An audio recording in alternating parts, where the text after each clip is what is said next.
start soon.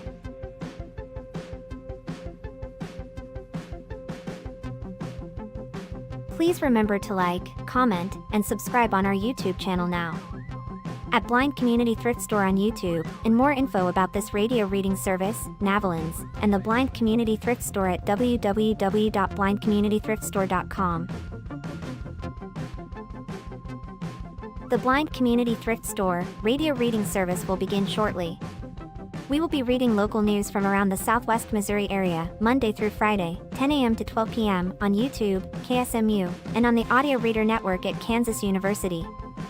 For more information, please visit us at www.blindcommunitythriftstore.com. Please stay tuned as our broadcast will start soon.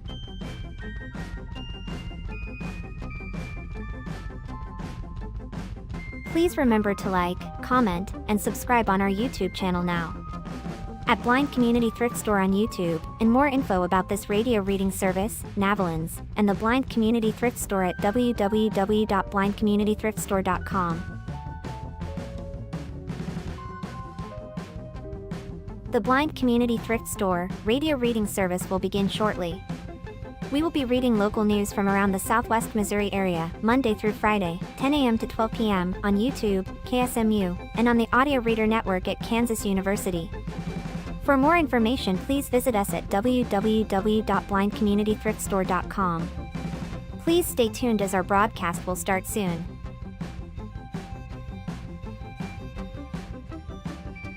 Please remember to like, comment, and subscribe on our YouTube channel now. At Blind Community Thrift Store on YouTube, and more info about this radio reading service, Navalins, and the Blind Community Thrift Store at www.blindcommunitythriftstore.com. The Blind Community Thrift Store radio reading service will begin shortly. We will be reading local news from around the Southwest Missouri area, Monday through Friday, 10 a.m. to 12 p.m. on YouTube, KSMU, and on the Audio Reader Network at Kansas University. For more information, please visit us at www.blindcommunitythriftstore.com. Please stay tuned as our broadcast will start soon.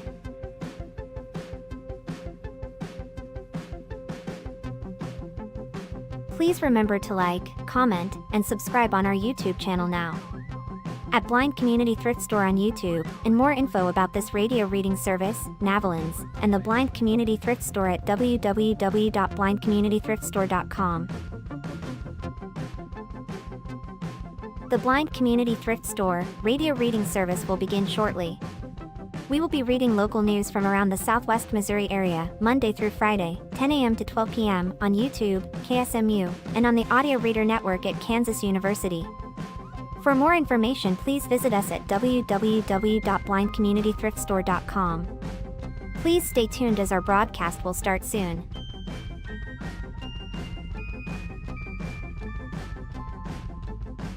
Please remember to like, comment, and subscribe on our YouTube channel now. At Blind Community Thrift Store on YouTube, and more info about this radio reading service, Navalins, and the Blind Community Thrift Store at www.blindcommunitythriftstore.com. The Blind Community Thrift Store radio reading service will begin shortly. We will be reading local news from around the Southwest Missouri area, Monday through Friday, 10 a.m. to 12 p.m. on YouTube, KSMU, and on the Audio Reader Network at Kansas University. For more information, please visit us at www.blindcommunitythriftstore.com. Please stay tuned as our broadcast will start soon. I'll read the intro, and we'll get right into the weather. Yeah.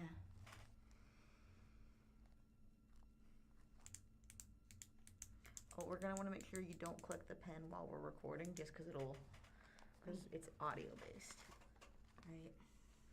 Obviously, you can use it to turn on the pen, but just don't idly do it. It's like the tapping thing. Yeah. But I also tap to get your attention and to also, I know. The time is 10 a.m. trying to speak and then it's like, Thank you for tuning in to the Blind Community Thrift Store radio reading service. My name is Savannah, and I'm here with Madison. what up? We invite you to listen to our broadcast both live and on demand. Our live sessions are available on the Blind Community Thrift Store YouTube channel Monday to Friday between 10 a.m. and 12 p.m. each week. Additionally, you can access on-demand content through the Audio Reader Network, which offers a wide range of audio materials for the visually impaired community. To explore content from the Audio Reader Network, please visit www.reader.ku.edu. The site provides details about accessing content via Amazon Alexa, Audio Reader Network mobile app, and information on receiving a radio to listen to the broadcast by KSMU Radio. All broadcasts are played over KSMU's subcarrier airwaves at 67 kHz on 91.1 from 3 p.m. to 5 p.m., Monday through Friday. Contact Audio Reader Network for information on receiving a pre-programmed radio. First up, Madison with the weather.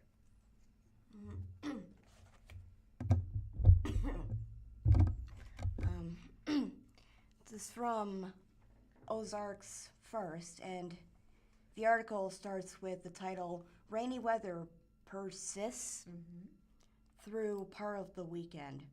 And this was posted by Tom Schmidt. Excuse me. Scattered rain and thunderstorms this morning will It's okay, you had it right. persist through much of the day today. Spotty rain showers will linger overnight tonight and into Friday morning. Rain is likely again on Friday, especially in the morning through Friday. Not Friday. Rain is likely again on Friday, especially in the morning through midday. That's what I meant. Can you explain this picture? You can do it. The first picture of the article starts with a, I don't know how to explain it. It's okay, just read what you see. Weather headlines. There's a board, like a newsreel across the screen. And there are 3 panels next to each other. The weather headlines say rain most likely today and Friday, spotty showers through the weekend, and generally drier and sunnier next week. Rain may fade a little later in the day tomorrow, but gloomy weather is expected as showers lift northeast through the afternoon. There's another picture that shows a Friday rain chance with rain in the background. It seems that 7 a.m. to 3 p.m., with them being in the red, it seems to me that 7 a.m. and 3 p.m.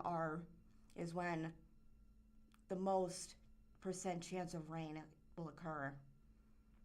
And the least in the green is 12 p.m. to 6 p.m., with it being in the lower 20s, upper 30s.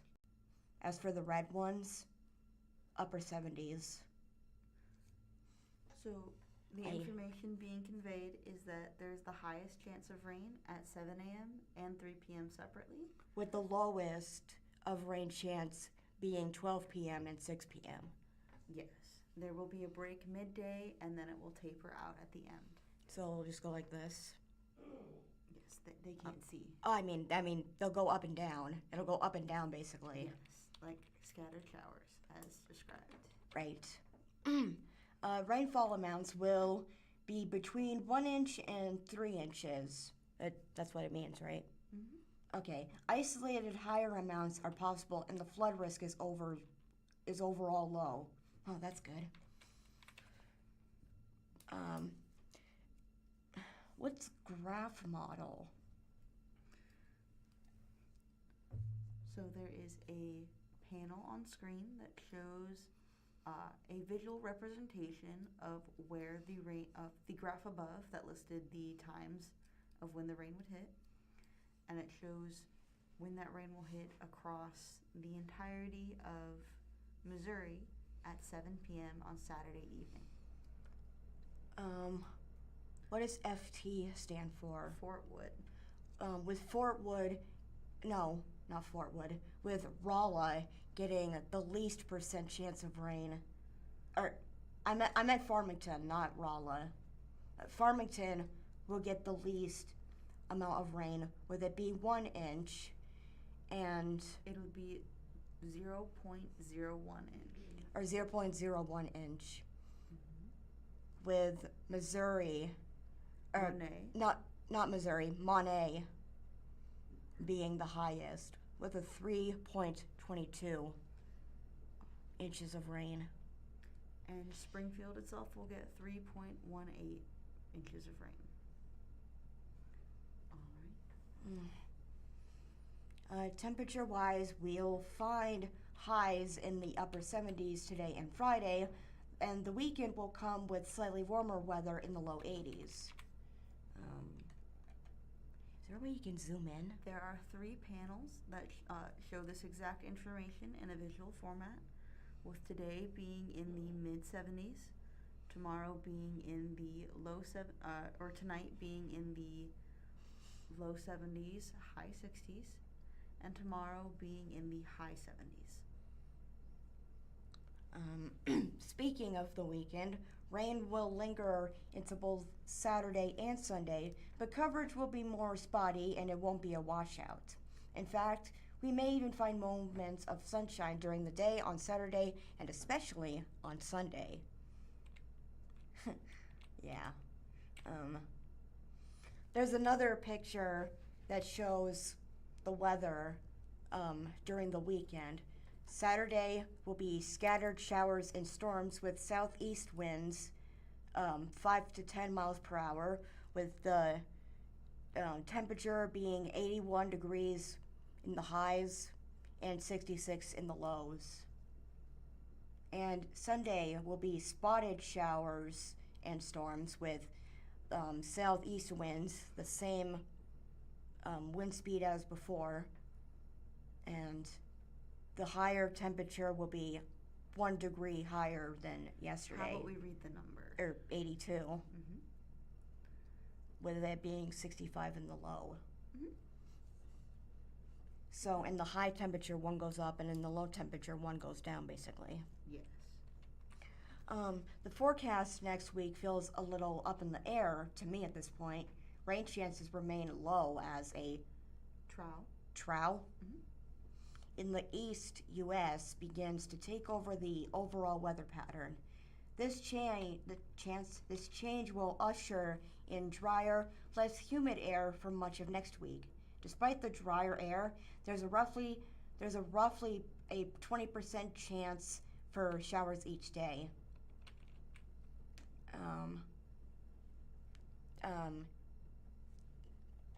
Now there's a picture that says precipitation chance with Sunday, Monday, Tuesday, and Wednesday, and Saturday being drier and sunnier, with the wettest stretch being Thursday and Friday with a 60% chance of rain.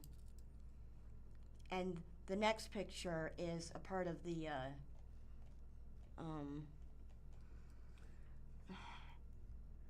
shows a picture of the Midwest United States, displaying the information that was stated above of how there will be an overall weather pattern in the East U.S. as stated, with rain chances remaining low and the ushering in of drier, less humid air. It's just a visual representation of this information. Bottom line, the forecast will be drier and generally sunnier next week, but the chance for rain doesn't involve 0 either.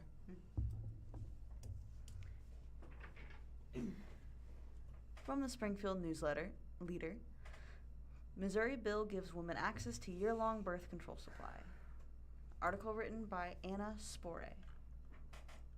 After decades spent working with people seeking abortions, Allison Hill said one thing became clear. Some Missouri lawmakers have little understanding of what women go through to prevent pregnancy.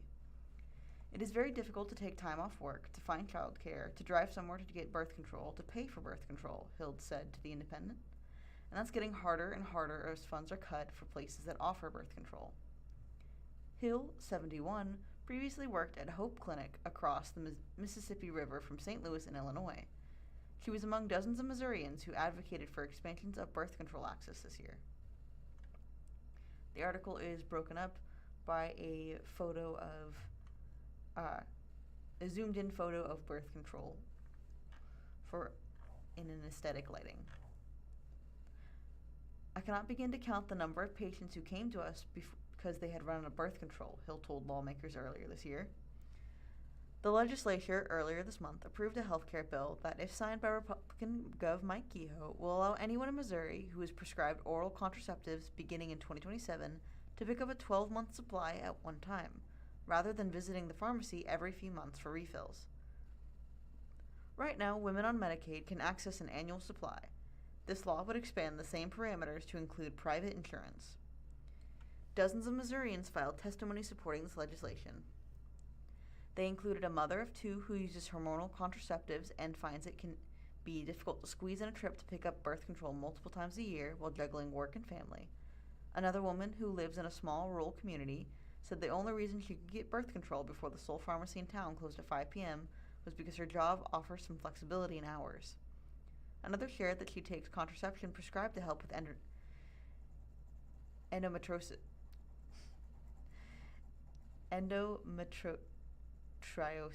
I do apologize, I butchered that. And has faced the time and stress of delayed refills.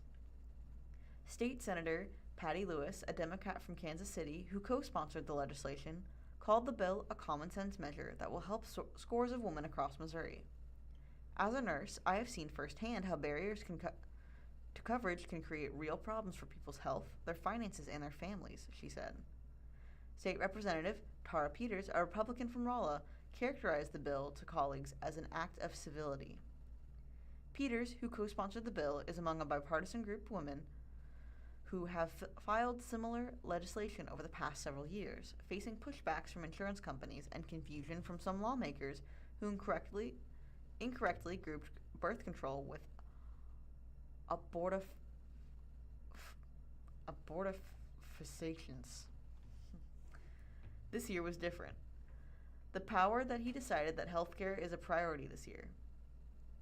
The powers that be decided that healthcare is a priority this year, Peters said ahead of the bill's final vote. It's a great day for women's healthcare. In March 2024, while pushing for the passage of some legislation, Peters told The Independent that annual supply birth control was crucial considering the abortion landscape at the time. Missourians were told several months out from overturning the state's near-total abortion ban. As a Republican and as a woman who is pro-life, we need to make sure we're giving tools to the women of Missouri to prevent pregnancy, Peters said at the time. When the session ended and the bill died, she blamed some Republican male colleagues on its demise. 2 years later, abortion is legal, but future access is uncertain. Missourians will be asked if they want to reinstate an abortion ban at the ballot box later this year. This bill won't solve every challenge that reproductive health care faces in Missouri, said Michelle Trumpiano, Executive Director of Beacon Reproductive Healthcare Network. But it is a meaningful step in the right direction.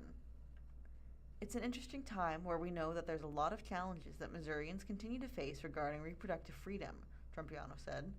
And so we're celebrating progress while also being honest that the fight for reproductive freedom in Missouri is far from over and there's still a lot of work ahead. Nearly 372,000 Missouri women in need live in contraceptive deserts, or places where there's not reasonable access to a full range of contraceptive methods, according to data compiled by Power to Decide, a nonprofit that advocates for family planning access. Most are in rural counties. Birth control is not used only to prevent pregnancy,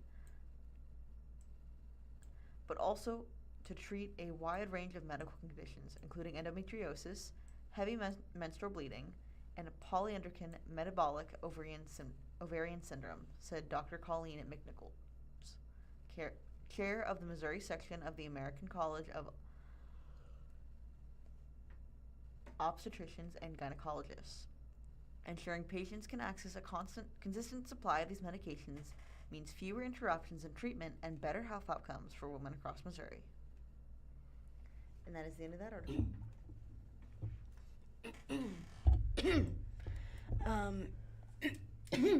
Yeesh. Okay. Next article is from SBJ magazine, right? Just Springfield Business Journal. Oh, Springfield Business Journal. It's okay. Why did I say magazine? It's okay. Springfield Business Journal is what I meant to say. There's a picture of AMC theaters with an IMAX next to the movie theater, and there's a gloomy sky over it and wet concrete indicating it rained earlier. It looks empty and the lights are off. There's really not much to say about this photo. It's the front entrance of the AMC 11 movie theater. Right. The reason why it looks like that, Springfield movie theater temporarily closed due to water main leak. This is by SBJ staff. AMC Springfield 11, a movie theater in the southeast part of the city, is, quote, temporarily closed for a unforeseen maintenance, according to a message on its website. No showtimes for the screens at 3200, right? 3200. 3200 East Montclair Street were listed online for May 26 to 27. A note on the movie theater website encouraged customers to check back for any updates. No reopening date has been announced, though. However, as of early Wednesday, the website listed movies and permitted the purchase of advanced ticket sales for movie time starting May 28th. The parking lot was nearly empty the afternoon of May 26th, except for a few cars and trucks from a local plumbing company parked along the northeast side of the building. 2 signs were posted on the doors at the front of the theater. One explained the closure was due to a water main leak and apologized for any inconvenience. The other noted online ticket sales will automatically be refunded and physical tickets will be exchanged for passes at a later date. Messages left this week for a corporate media contract for AMC theaters seeking more information about the closure were not returned at press time. That's it for that article. That was kind of short. It's okay. Yeah. From the Springfield News-Leader, campaign launches urging no vote on new Missouri abortion ban. Article written by Anna Spore. The campaign opposing a November ballot measure that would reinstate Missouri's abortion ban formally launched Wednesday, May 27th, arguing Republican lawmakers are trying to overturn the 2024 vote that ended the state's near-total ban through a bait-and-switch measure. The coalition, called Stop the Ban Missouri, has already amassed nearly 2 million. Its first ad leans heavily into the idea that voters are being asked to revisit a decision they made less than 2 years ago. In America, and here in Missouri, we believe our vote is sacred. The people are the ones who decide. And in 2024, the people of Missouri decided to stop Missouri's abortion ban, a voiceover in the ad says. But now politicians are trying to overturn the will of the people and ban abortion again. The article is broken up by a photo of a hand holding a sticker that says, "No on 3, stop the abortion ban." The proposed amendment, drafted and approved for the ballot by lawmakers in 2025, was a direct response to a citizen-led reproductive rights amendment that narrowly passed in 2024. That vote made Missouri the first state to overturn a near-total abortion ban through a public vote. The 2024 measure was listed as Amendment 3. The new proposal will also appear on the ballot as Amendment 3. If approved in November, the amendment to Missouri's Constitution would ban nearly all abortions, with limited exceptions for medical emergencies and for survivors of rape or incest. It would also add a ban on gender-affirming care for minors to the Constitution, something that is already barred under 2023 state law. We know in this ballot measure, politicians are playing tricky games and trying to confuse Missouri voters, said Tori Schaefer, a spokesperson for Stop the Ban and an attorney with the ACLU of Missouri. And we need to educate voters about the bottom line, and the bottom line here is clear. The new Amendment 3 is an abortion ban that takes away a woman's right to make her own medical decisions and instead puts it in the hands of politicians and lawyers. Supporters of the amendment argue it could restore abortion restrictions removed by the 2024 vote while preserving exceptions for medical emergencies, fetal anomalies, and survivors of rape or incest. The campaign backed the measure, Her Health, Her Future, has also said the amendment is necessary to protect parental consent, clinical regulations, and the proposed ban on gender transition procedures for minors. The Her Health, Her Future PAC was launched with one clear and unwavering mission. Mike Hafner, who was advisor to Kehoe's gubernatorial campaign, and who is now a campaign advisor for the PAC, said last fall, to defend the dignity of human life and ensure Missourians have the knowledge and necessary tools to stand boldly for the unborn. Missouri became the first state to enforce a near-total abortion ban after the U.S. Supreme Court overturned Roe v. Wade in June 2022, when a 2019 trigger law took effect. The following year, more than 11,500 Missourians left the state to obtain abortions legally in Kansas and Illinois. Since the 2024 Reproductive Rights Amendment passed, Missourians can again legally access procedural abortions at Planned Parenthood clinics in Kansas City, Columbia, and St. Louis.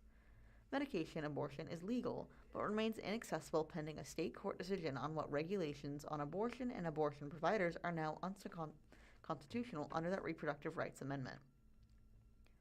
Schaefer said in the last year the campaign has heard from many Missourians angered that abortion is back on the ballot. Truthfully, the energy is really high because in the fight for reproductive freedom, we know that this has been going on for decades and decades, she said. Since the 1970s with Roe, politicians in Missouri and special interests have been trying to take this right away from Missouri voters, so we are unfortunately used to this fight, and we are ready for it. The Stop the Ban Coalition is made up of Abortion Action Missouri, the ACLU of Missouri, Action St. Louis Power Project, Beacon Reproductive Health Network, Planned Parenthood Great Plains Votes, Planned Parenthood Great Rivers Action, Promo, and the Fairness Project. Hoping to overcome a narrow loss in 2024, anti-abortion leaders launched Her Health, Her Future last September. Backers include Governor Mike Kehoe and First Lady Claudia Kehoe, who serve as campaign treasurer, as well as the other top Republican elected officials. So far, that campaign has raised nearly $500,000. At the Midwest March for Life in Jefferson City this spring, campaign signs in Her Health, Her Future dotted the Capitol line. They read, "Yes on ban transgender surgeries for minors." That message points to one of the central fights of the November amendment, whether voters will view it primarily as an abortion measure, as a restriction on gender-affirming care for minors, or both. A recent poll by St. Louis University and YouGov showed 60% of Missourians support abortion access in the first 8 weeks of pregnancy. It is also found 67% of Missourians oppose gender transition medications for minors, and 73% oppose gender transition surgeries for minors. The poll also found that the proposed Amendment 3 ahead. I apologize. The poll also found the proposed Amendment 3 ahead, but without a majority, with 47% support, 40% opposition, and 12% undecided. Critics of the amendment have pointed to the addition of the gender-affirming care ban as ballot candy to draw support for an abortion ban that might otherwise be more difficult to pass. Unfortunately, politicians are trying to trick Missouri voters into banning abortion by combining these two separate topics, Schaefer said. And so we'll be talking voters about that, and I think that voters will feel confident in voting no in November given that information. Missourians will see the following on the November ballot. Shall the Missouri Constitution be amended to repeal the 2024 voter-approved amendment providing reproductive health care rights, including abortion through fetal viability, allow abortions for rape and incest under 12 weeks gestation, emergencies, and fetal anomalies, allow legislation regulating abortions, ensure parental consent for minors' abortions, prohibit gender transition procedures for minors. The ballot language was finalized by Missouri Western's District Court of Appeals in December, after the court determined previous ballot language drafted by Republican Secretary of State Denny Hoskins failed to sufficiently inform voters that a yes vote would repeal abortion rights. While Gov. Mike Kehoe could have placed abortion on the August ballot, he kept it as part of the November general election. Missourians are used to having to tell politicians in Jefferson City what they want by using the ballot measure process, Schaefer said. And so we know Missourians are with us, and we already said no to abortion ban just 2 years ago, and we're confident that Missourians will defeat this new abortion ban by voting no on Amendment 3 in November. That is the end of that article.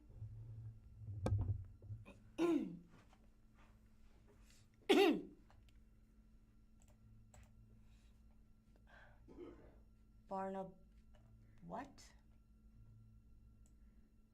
Barnabas. Barnabas. Mhm. Okay.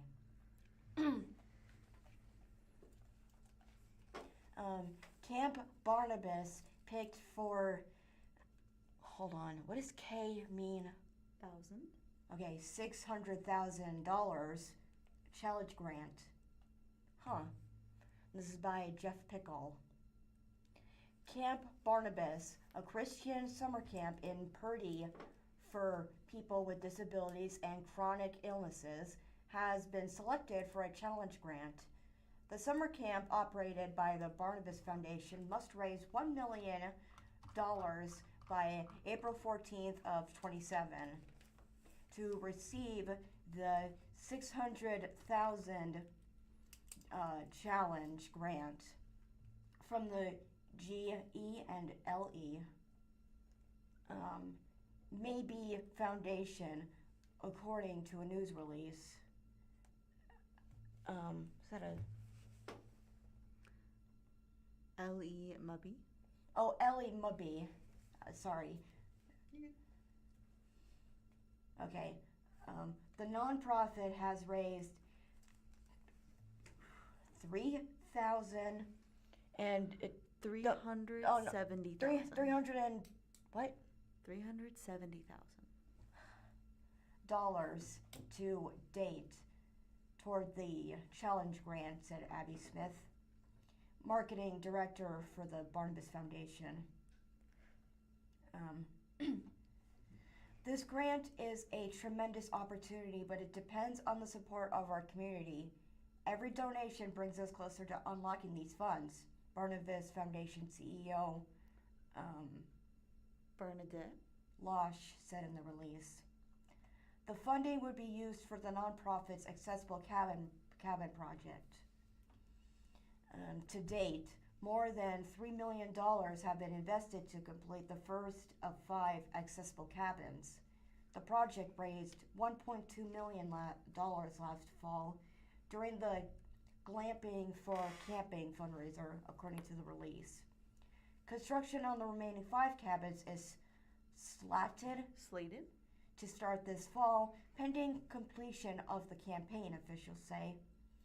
The 2,730th square foot cabins nearly double in size from the original cabins and provide features such as double door, wheel access, and expanded space between beds, according to the release.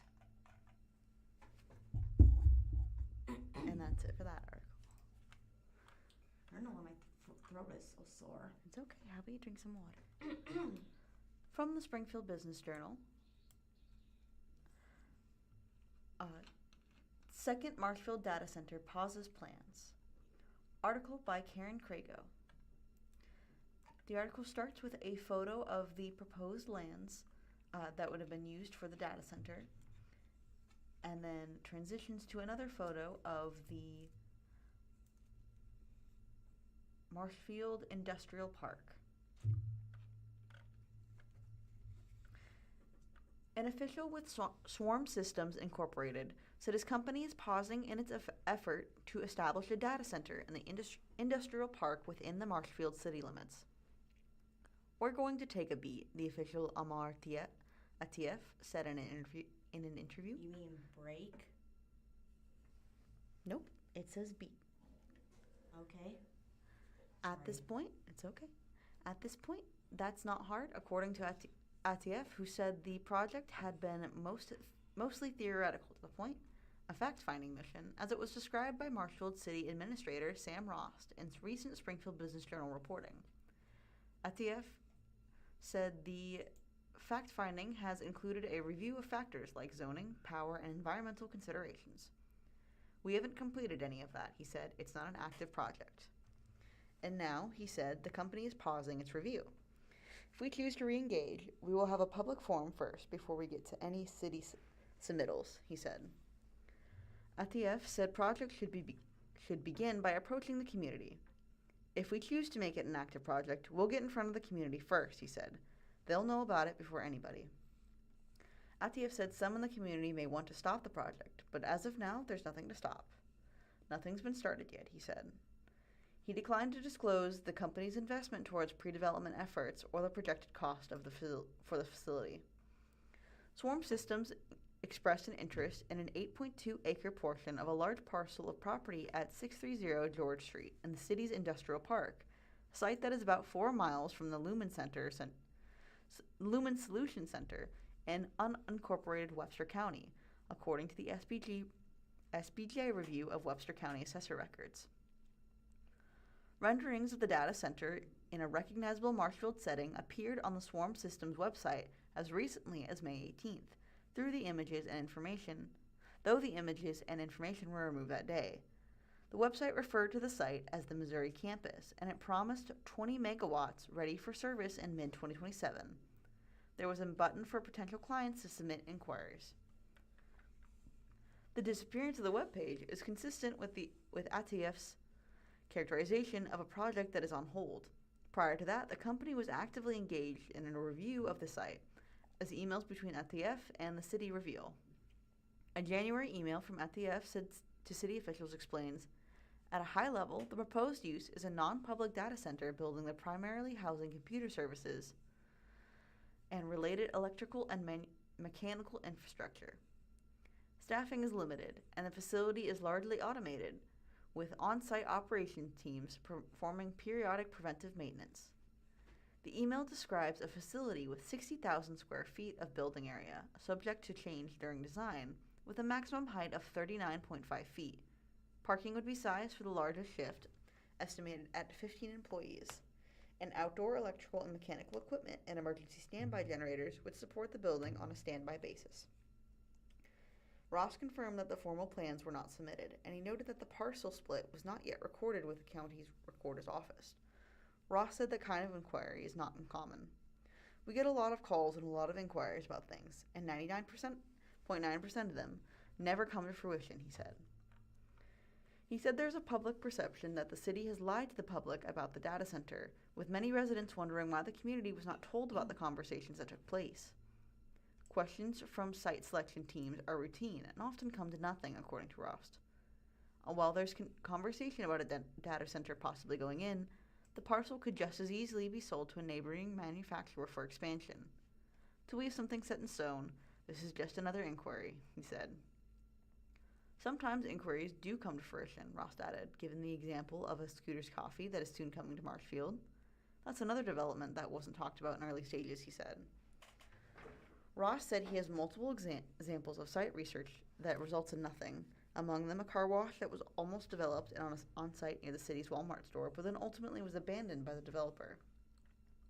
I'm as transparent as it gets, he said. I'm happy to visit with anybody and say, here's what we did and here's how we did it. Marshfield's first experience with data centers is with Lumen Solutions LLC, which is actively building a center on a 5-acre site on Rifle Ridge Road, outside the Marshfield city limits to the north. SBG has reported on community efforts to halt the Lumen Solution project, including a May 11th public meeting where Webster County commissioners were asked to place a moratorium on the project. Hundreds of people from Webster County and elsewhere attended that meeting at Marshfield High School. Swarm Systems began its inquiry in Marshfield at the same site being pursued by Lumen Solutions, ATF said. Ross confirmed that Swarm Systems has inquired about the possibility of hooking into city facilities at the unincorporated site. That was pretty well basically a no, Rost said. Rost also confirmed email communications with Swarm Systems in December 2025 and January of this year, with no conversations sent aside from notification to the company of a new city zoning measure requiring a conditional use permit for data centers in the city limits. The measure was passed by the Marshfield Board of Aldermen April 23rd. The language we put into place came about because of those first conversations and all the surrounding communities having these things pop up, he said. Rather than not having anything in our code, we wanted to make sure we put a process in there. Ross said that without the conditional use permit or ordinance, a data center could go into the heavy industrial zoning district without needing any approval from the Board of Aldermen. Without the conditional use permit requirement, the developer would simply have to submit plans for staff review of aspects like size, number of entrances, utility usage, landscaping, lighting, and stormwater. If you meet those requirements, then we will issue a permit and you'll just roll on, he said. With a conditional use permit requirement, a data center development would have to be reviewed by the city's Planning and Zoning Commission and approved by the Board of Aldermen, processes that include public hearings. In order to move forward, developments could also be given under requirements, like erecting sound barriers, requiring a certain percentage of power from renewable sources, drilling its own well, or paving a road. We wanted to make sure we put a process in there, Ross said. He emphasized that he is willing to meet with anyone who has questions. I don't want to see the community divided any further than it already is, he said. We're here to help everyone, and I hope everyone takes us up on that. FTF said the city's new conditional use permit process is still in the evaluation phase for swarm systems, which has to figure out how to proceed with that new requirement in place. He also stressed the importance of engaging with the community. Atefi said that Lumen Solutions site outside of the city limits had no zoning and no permitting requirements. There was nothing there to stop Lumen Solutions from going ahead and rolling dozers, he said. We would not have begun construction or even gone about it the way that they have. They didn't ask anyone or tell anyone. It's not a good look for the industry, and it's not the right way to do business. Benefits outlined. FTF said Swarm Systems officials are reading comments online and trying to understand the community's priorities. He outlined some of the benefits of the proposed Swarm System facilities, which would be in an existing industrial corridor and not near existing homes or commercial operations. He also said he feels strongly about the engineering of the proposed facility with a closed system that would use only as much water as a dozen single-family homes. Essentially, a data center could use less water than almost any other use on the piece of land while bringing tremendous economic benefit to Marshfield schools, he said. Duffy said in the data center industry, any facility that comes under a 50 megawatt threshold is considered a small project, but he noted this one could be meaningful to the community in multiple ways. The company would employ workers for 3 shifts with at least 8 people on any given shift. It would also provide training to local workers for positions that pay $80,000 to $120,000 per year, more for higher level jobs and less for entry level or janitorial type positions. The center would also contribute to the city's tax base. He said that compares favorably to warehouse positions that might otherwise take that piece of land, if it is developed at all. All power would be through existing headroom and an adjacent substation, and if expansion took place, 100% of the cost would be borne by Swarm Systems for procurement, installation, and engineering, he said. It would be a net economic benefit, a net job creator, and effectively use almost no water. Adefi said the community has a right to be upset about the Lumen Solutions development. I entirely sympathize with the voices in the community, he said. The community's been wronged. There's no other way to put it. He said Swarm Systems intended to be the first data center in the community, and he intended to roll it out in a way that brought the community into the process. Not the end of the world. Adefi said there's a chance that Swarm Systems data center will not happen in Marshfield. If it doesn't work out with this project, it's not the end of the world, he said. The goal here is not to force something through. He said hyperscale data centers can occupy footprints of 2,000 acres as opposed to the 8-acre his company is proposing in Marshfield. But the pros can outweigh the cons. Those include strong valuations of property tax, which are never abated for schools. We would ask for 0% abatement, he said, adding that those projects could be used however the county sees fit. Atefi said the question is whether the Marshfield community would be receptive to a data center in its existing industrial corridor. He added that the project has to make sense financially for Swarm Systems, to whereas a hyperscale center costing billions of dollars could easily roll upgrades into project cost. That's not the case for a small-scale center. Thus, a conditional use permit that requires major infrastructure upgrades as a condition of construction might not pencil out financially. If there's an opening for us to find a win-win, I'm happy to go through as many steps as we need to get there, he said. And that was the end of that article. Do you like to read the next one? Sorry, I read this part wrong. It's okay. Do you want to start it? And Chadwick Flyer Trail, I read it as Chadwick Walking Trail will fly to a new business. It's very silly. I'm so sorry. I meant to say Chadwick Flyer Trail will drive to new business in the county. And this is by SBJ Magazine, or Springfield Business Journal. I mean. All right. Do you want to read the title? I had a hard time. Ozarks celebrates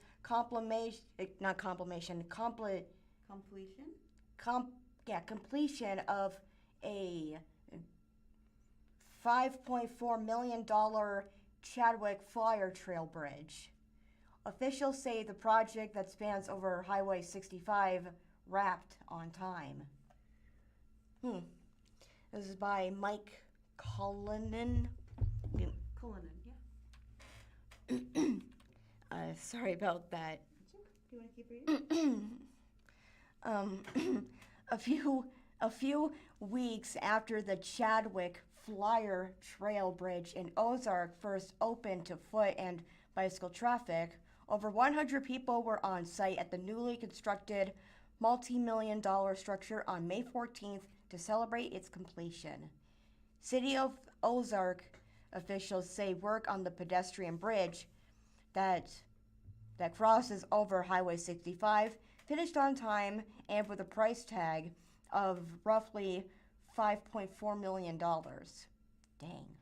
A spring 2026 completion for the steel span bridge was targeted when a July 2025 groundbreaking ceremony was held, according to a past Springfield Business Journal reporting. The city first opened the bridge on April 1st, as finishing touches such as angled panels and permanent railing were tackled in subsequent weeks. Mm-hmm. The bridge, which is near the 39-mile marker of Highway 65, is part of the Chadwick Flyer Trail, a roughly 12-mile regional trail designed for cyclists, joggers, and walkers. Ozark Public Work Director Jeremy Parsons said bringing the bridge to Fruition? Was a, quote, tremendous challenge, as officials, including from the city, Ozarks Transportation Organization, and Ozarks Greenways Incorporated, calibrated on the project. Parsons was among several officials who spoke at the ribbon-cutting ceremony, which was followed by a short walk across the bridge for the dozens of people in the attendance.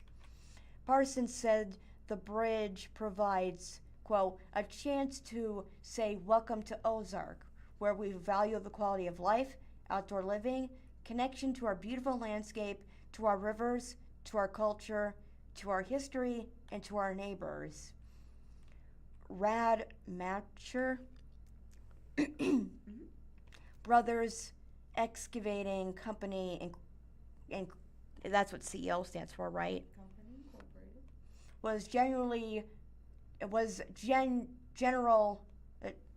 General, right?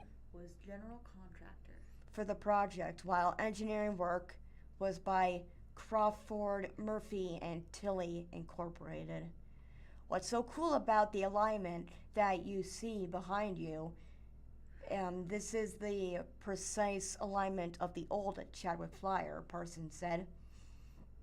The skew in that bridge is there for a reason. It's to pay homage to our history. The trail spans roughly 12 miles of the original Chadwick Flyer rail that covered almost 17 miles from National Avenue near downtown Springfield to Ozarks Finley I meant trail.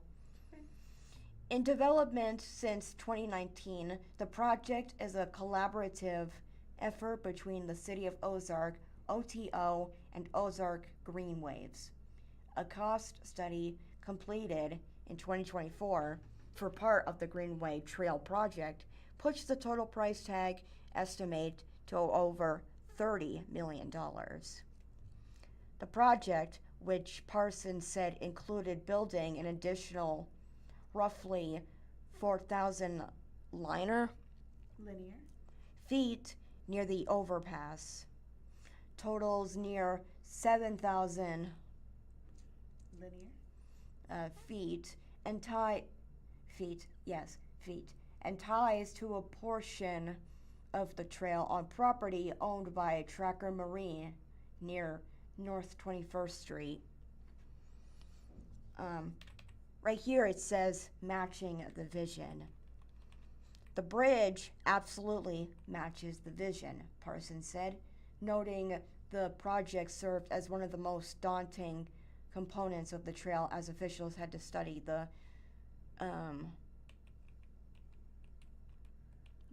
feasibility and financial aspects of either going over or under the highway.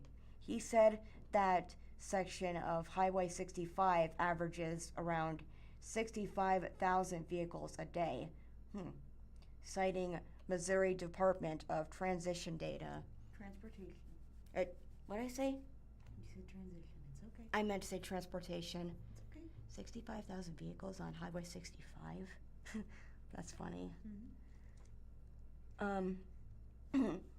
This was the biggest challenge on the map when we first started laying this out, he said. It's like, how do you get across over 20 million cars a year?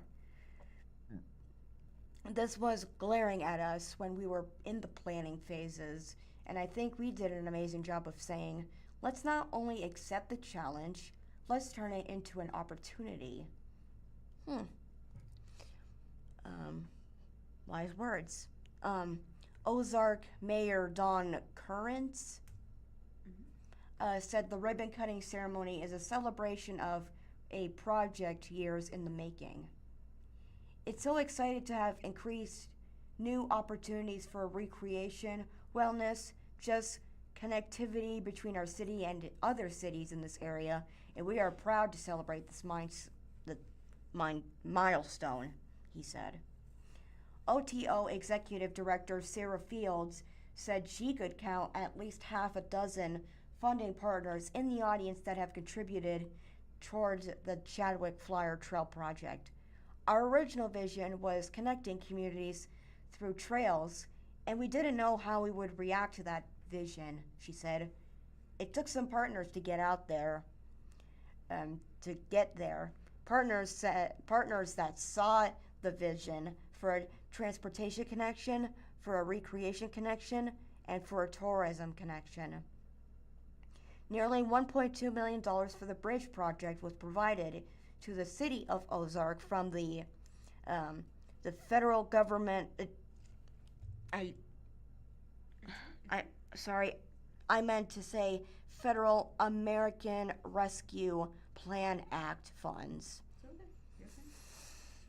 via the Missouri Department of Economic Development. I got it. I'm just seeing which one I'm on. Economic Development. Okay. As part of the state's local tourism, not terrorists. It's okay. Keep going. I am so sorry. It's okay. Tourism Asset Development Program, according to a past SBJ reporting.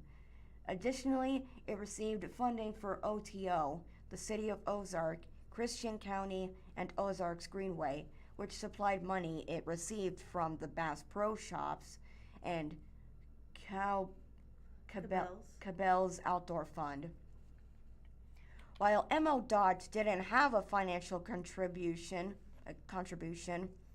Fields said they did dedicate staff during a portion of the project in November of 2025. They were out here overnight supervising the setting of a bridge, she said. They figured out how to put the parts and pieces together without negatively impacting the traveling public. It was a big deal, and they have hugely dedicated staff that helped us. Megan Stack Foundation and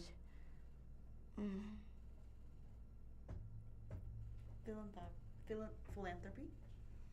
Advisor at Bass Pro Shops was among those in attendance at the ceremony. Stack, daughter of Bass Pro founder Johnny Morris, said she's blown away by the dedication and hard work of so many people on the bridge project and the speed at which it became a reality. Crossing 65 was this huge, unimaginable hurdle, and today we got to celebrate the completion of this project, and I'm just so proud of everybody that made this happen, she said. It's awesome that everybody at Bass Pro Shops and Tracker Marine and all of our outfitters are thrilled to be a part of this project. Right here it says making an impact. The bridge and the trail will help provide a notable economic impact for the local area, said Christine Hazeltine, President and CEO of Show Me Christian County. Based on data compiled by OTO using Galloway Trail usage, she said 205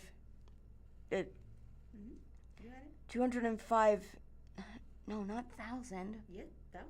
What? 205,000. Dollars.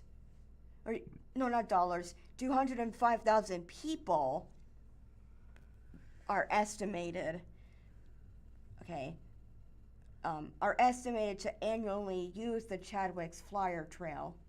Additionally, utilizing Katy Trail data, another rail trail conversation in the state, she said OTO estimates sales tax generation for the trail will be $220,000. Right? Yep, $220,000. Annually for the city of Ozark and Christian County. We believe that the Chadwick Flyer is a signal to the business community that amazing things are happening in Christian County, and it will drive new businesses to our area, she said. It demonstrates what happens when a community comes together and they collaborate on the vision. Parsons said 2 more trail connections are continuing to the north and south of the bridge. Both should be complete within the next couple of months, he said. One connection near Finley Farms, which will take users under Jackson Street, is about 600 linear feet and will cost about $340,000. And another section, roughly 2,000 linear feet, has a price tag of $900,000 and connects to the Garrison Springs Community Forest. As for when the 12-mile trail is complete, Parsons doesn't believe it will be nearly as long of a wait as he originally estimated. I'm hoping within the next 5 years, he said. That's aggressive. But when I first looked at this bridge and the possibility here came to my mind, I thought it was going to be 20, maybe 30 years, and the community came together.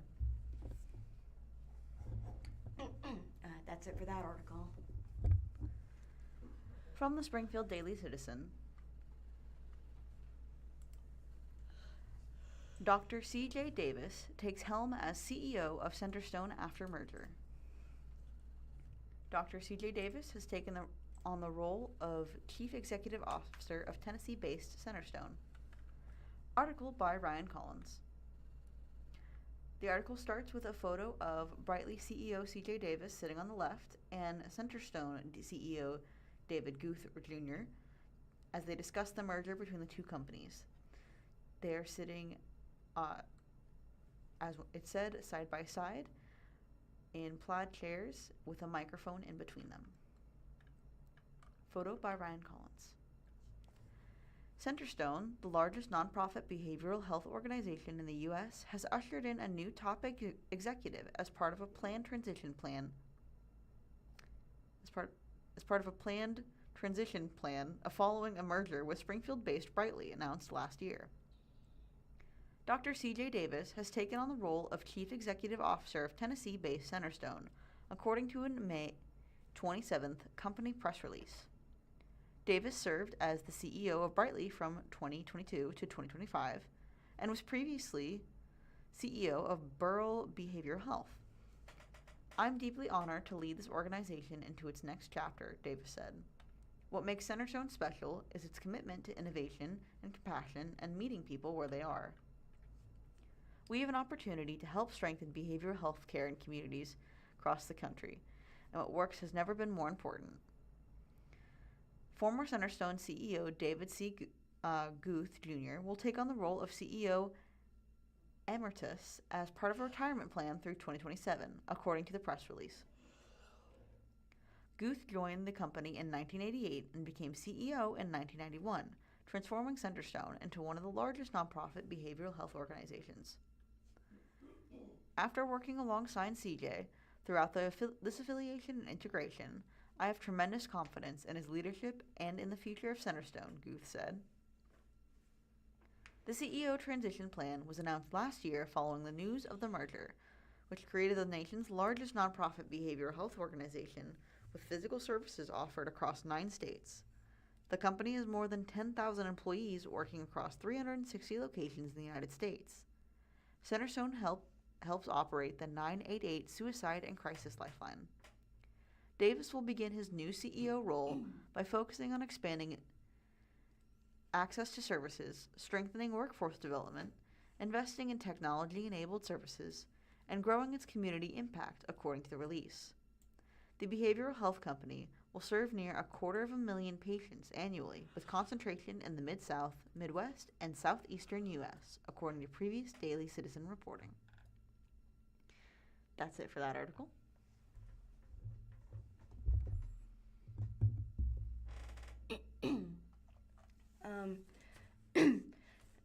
Wait, are you going to read the intro first, or can I read this first? Springfield Daily Citizen, for the next article. Damage value or valve? Value. Valve is the thing where you turn a pipe, right? Okay. Damage value to schools, libraries from April's hail reaches millions. $15 million in damage done to Springfield public school buildings. Yeesh. This is by Joe Hadsall.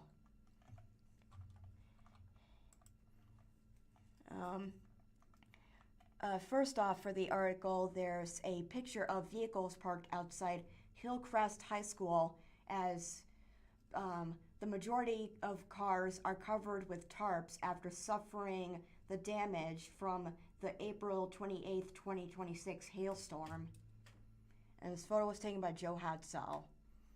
As I mentioned before, there are a few cars covered with tarps, and there's one car in clear view where the driver's window is still completely intact, but oh dang, it seems the back window and the back seats and the rear end window, both of them are gone. Eesh, that hailstorm was not screwing around. Damage from April's hailstorm will have significant repair costs for Springfield schools and libraries.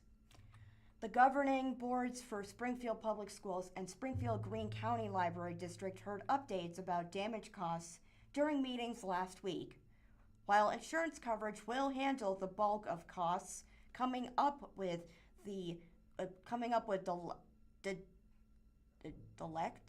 deductible will challenge budgets. Baseball-sized hail, baseball-sized hail pummeled portions of northern and western Springfield on April 28th. Car dealerships and rental agencies reported losses of most of their inventories, while roofs and skylights were severely damaged or destroyed. Hundreds of cars in the parking lot of the Springfield Branson National Airport were also badly damaged. As I said before, the article continues with the title, $15 million in damage to school. Nestled in an update about the 2026 to 27 budget, Springfield Board of Education members learned that April's hail did about $15 million worth of damage to schools and vehicles, including Bissett, Bowerman, Fremont, Truman, Watkins, Williams, and York Elementary Schools, Pleasantville and Westport kindergarten through 8, Hillcrest High School, Academy of Exploration, Mallory Early Childhood Center, and Study Alternative Center. Based on observations from Springfield Business Journal? Keep going. From a Daily Citizen reporter, Academy of Exploration, Hillcrest and Williams sustained some of the most visible damage. In addition to building damage, both schools had a significant number of hail-damaged cars in the parking lots. Kara Stossel, Executive Director of Business for Services for SPS, said that the district will face a deductible cost of about $5 million. Board members will have to make a decision about how to pay that in the future, she said.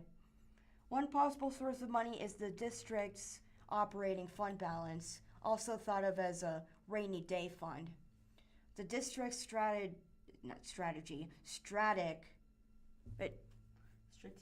strategic plan calls for keeping that balance no lower than 17%. What's her name again? Stossel said that the district is projected to finish the current school year with about 25.16%. If you did not have a large rainy day fund, and our other district needs a large one, that could really significantly impact your fund balance in a negative way, Stossel said. Right now, we are grateful for that fund balance because that's really what it is there for. Those rainy days, those rainy, one-time, non-recurring expenditures. 2 libraries were also hit. The library station located at 2535 Northwest or just North? Just north, there's no west. I meant North Kansas Expressway was damaged by hail. Director Ed Walton said the branch reported similar damage as other nearby businesses, including to HVAC systems, roofing materials, and skylights, as well as the branch's glass archway entry. Yikes. Walton said that a polystyrene foam beneath a roofing membrane was disintegrated. What? It's okay. Keep going. Was disintegrated in some places because of the impact from the large hailstones. The branch was closed for a couple days after the hailstorm. Yeesh. It's okay. Keep going. I know, I'm just saying.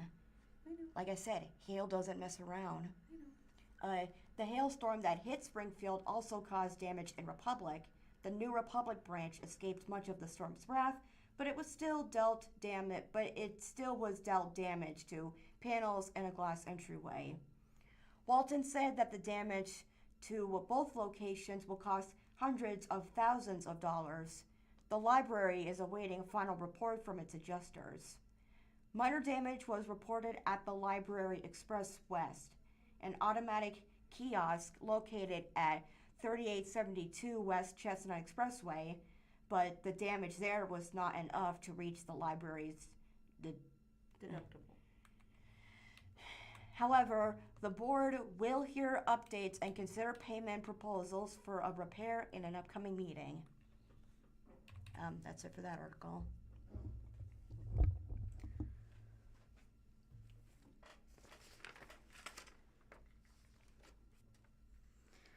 We are currently broadcasting live from the Blind Community Thrift Store situated at 2713 North Kansas Expressway in Springfield, Missouri. For additional information about our store, please visit our official website at www.blindcommunitythriftstore.com. To explore more of our video content, including movie reviews with Matt and Meredith, adaptive technology training videos, and other informative material, please visit our YouTube channel by searching for Blind Community Thrift Store. Our organization is dedicated to supporting the blind community through various initiatives, and our online platforms serve as valuable resources for community engagement and education. From the Springfield News-Leader, Springfield Neat Neighborhoods Contest returns for 2026. Article by Janice Racer. Neighborhoods across Springfield will once again compete to spruce up their communities as the Neat Neighborhood Competition returns in 2026, according to a community announcement. Modeled after Ireland's Tidy Towns program, the competition invites registered neighborhood associations to plan and complete beautification projects, litter cleanups, public art installations, and other efforts to improve their surroundings. The initiative is part of the city's ongoing Clean Green Springfield campaign. Since launching in 2024, the friendly rivalry has inspired residents to collaborate on projects large and small, from planting gardens to transforming parks, according to the announcement. Hatch Foundation continues support with total $120,000 investment since launch.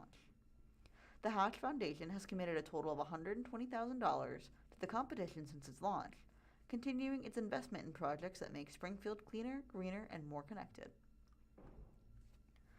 Neat Neighborhoods empowers residents to take pride in the places they live, connect with their neighbors, and create lasting environments that benefit the entire community. The energy and collaboration this competition has inspired over the past 2 years has been incredible to watch.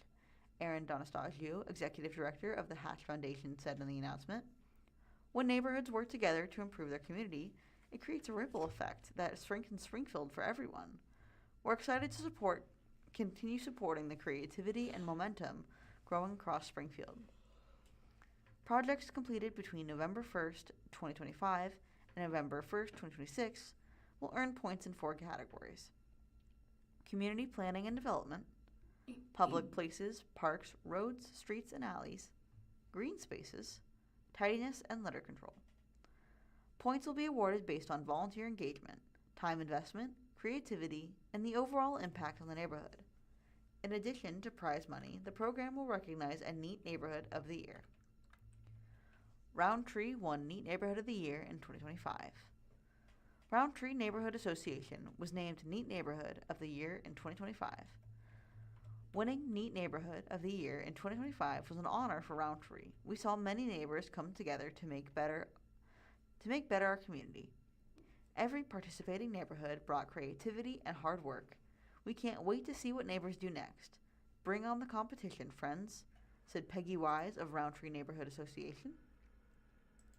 Eligible projects include litter cleanup, landscaping, public art, park improvements, neighborhood engagement activities, and other efforts that enhance the appearance and livability of Springfield neighborhoods.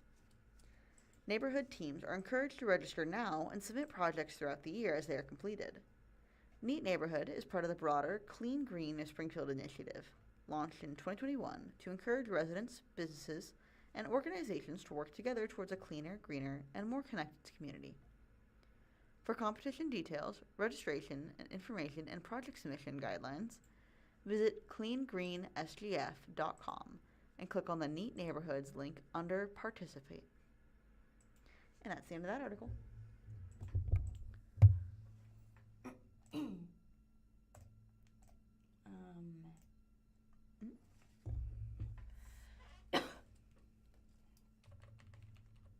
Springfield Daily Citizen, 9 Lives Tavern to bring board games, local liquor to downtown Ozark. This is by Zoe? Zoe McIntyre. Okay. First off, the article shows 2 people, Amos and Shelby Hale. They're standing next to a sign that says, "Coming soon, 9 Lives Tavern," on a chalkboard. Those stand-up ones. Yeah, those stand-up chalkboards.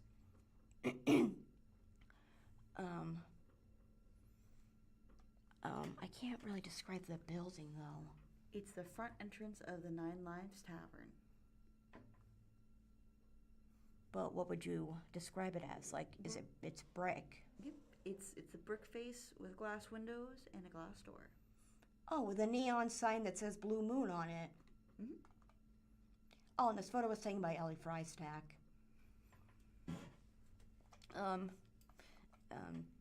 Let's see. A new bar is opening this summer in one of downtown Ozark's historic buildings, 9 Lives Tavern, located at 107 West Church Street, is aiming for a Cheers-like atmosphere, encouraging guests to linger and mingle over board games and books.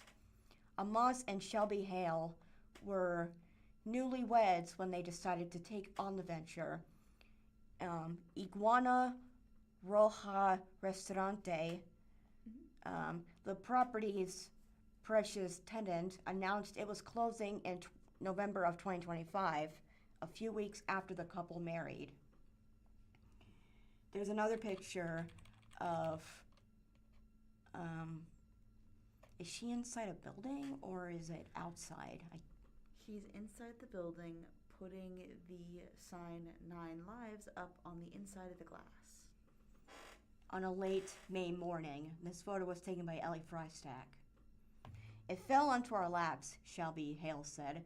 "We pretty much looked at each other when we saw the announcement and said, oh, that'd be a great location." 9 Lives Tavern plans to serve a variety of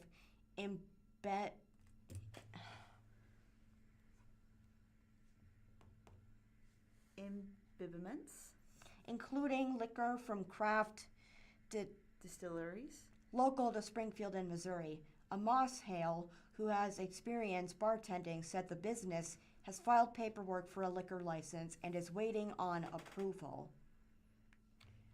The article continues with the title, "An Old English Tavern Vibe." Would that be the inside or the outside of the building? Because that's what it shows. It's the outside. Okay. It shows the outside of, hold on, I thought 9 Lives wasn't completed yet. It's not open yet. Oh, it's not open yet. The picture shows an archway on the outside with stained glass to decorate the top of it, and windows to the 9 Lives Tavern behind it. It says much of the original architecture from the building will remain intact at 9 Lives Tavern. This photo was once again taken by Ellie Frystack. Opening a bar wasn't part of the Hales' 5-year plan after getting married, although they had talked about opening a hobby or craft store together. They fell in love with the Church Street storefront with its stained glass, exposed brick, and woodwork, and they envisioned an old English tavern vibe in the space. "It's going to be a place where guests can come in and play games or relax," Shelby Hale said. "The idea is to encourage visitors to bring their own games with special on dedicated card and board game nights." The property is around 3,500 square feet and was built in 1905, according to records from the Christian County Assessor's Office. A room on the northeast side of the dining area was originally the cabin of a riverboat, Amos Hale said. It will now be available for reservations. This time it shows the inside of the Nine Lives Tavern, as it shows a bench and a painting of a beach landscape with a bunch of buildings in the background. Mm-hmm. But the painting looks like it's part of the wall structure. That's how painted good it is. That's how. It is an illusion mural. Oh, I love those. Mm-hmm. It says the Nine Lives Tavern owners are preserving the murals inside the historic property. Photo taken by Ellie Frystack. Nine Lives Tavern is looking for, quote, interesting ways to be involved in the community, Hale said. From hosting fundraisers to celebrating with couples who get married in the historic courtyard across the street.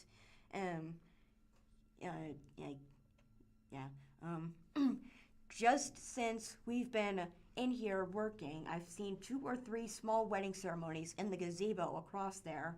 So we're looking to have some amount of celebratory drink for the newlyweds, he said.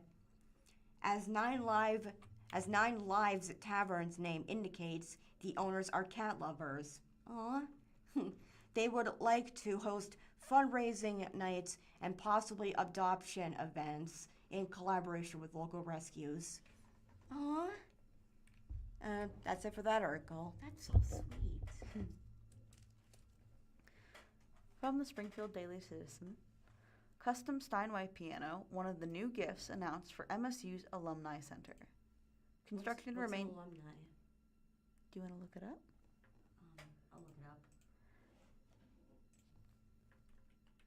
Custom Steinway piano, one of the new gifts announced for MSU's Alumni Center.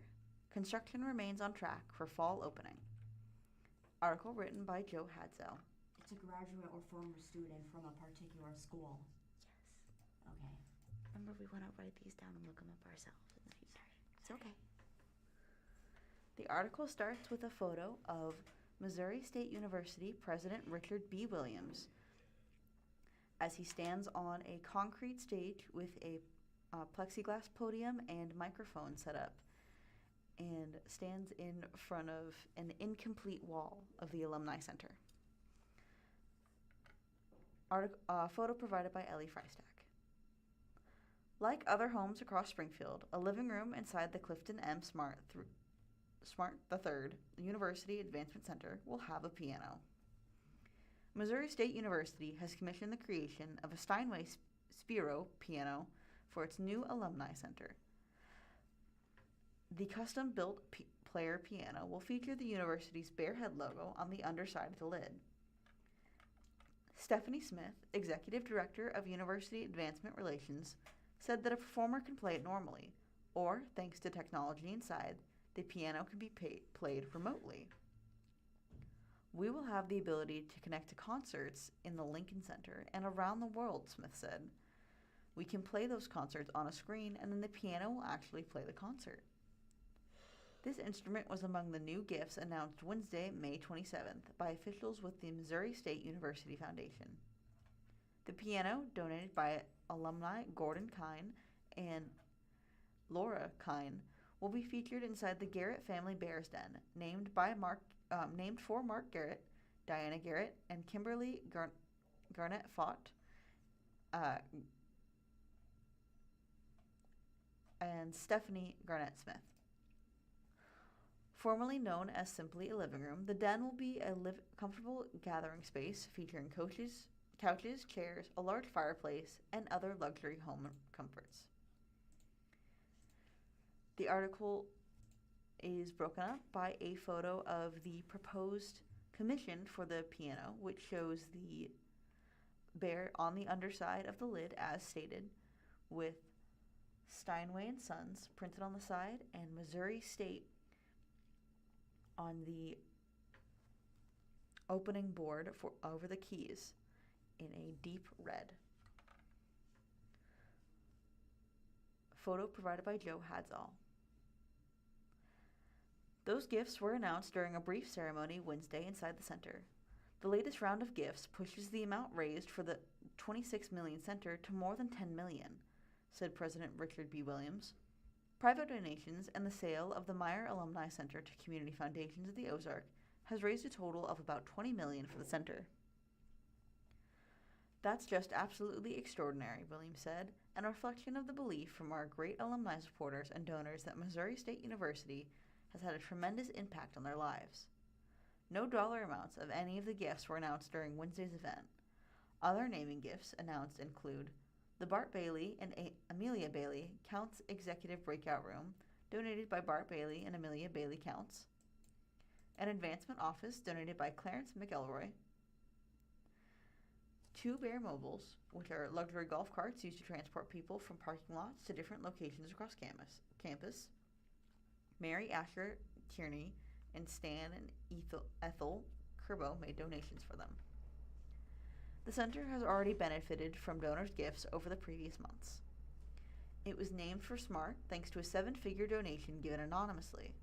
Several of the center's rooms and other features, such as courtyards, conference rooms, and event centers, are named for other donors. And the foundation's board surprised MSU Vice President for University Advancement Brent Dunn with a donation to name his office suite after him in recognition of his more than 41 years of service. Construction on track for fall opening. The article is broken up with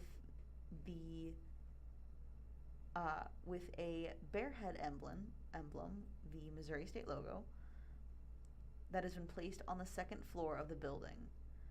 The caption below says "Others will come," which is intended to mean that there will be other emblems placed along the floor in the new building as you move throughout there. Photo by Ellie Freistack. In addition to the announcement, tour of the center's constructions were given. Wednesday's event was held on a milestone day, Williams said. The building is scheduled to open in 100 days. Mark Wheeler, a chief architect and director of construction for the university, said that the building process has remained on track since its beginning on 2024. Wheeler said that when the university builds on its campus, it can often discover surprises that slow construction, such as bedrock, high water tables, or foundations from houses. Fortunately, over a year, we didn't find anything we could consider unsuitable soil, Wheeler said. Construction has run extremely well, extremely smoothly, and that's why we're exactly on schedule where we should be at this point. The 100-day mark lines up with the first day of the fall 2026 semester. Wheeler said the center will play a large part in homecoming celebrations set for the weekend of November 13th and 14th. The article is broken up by another photo of a picture of a beam inside the walls of the Advancement Center that has names of various students, alumni, and other Bears fans that signed during an earlier ceremony. You can see signatures in different pen colors marked with different years that were attended or when they plan to graduate. Photo by Ellie Freistack.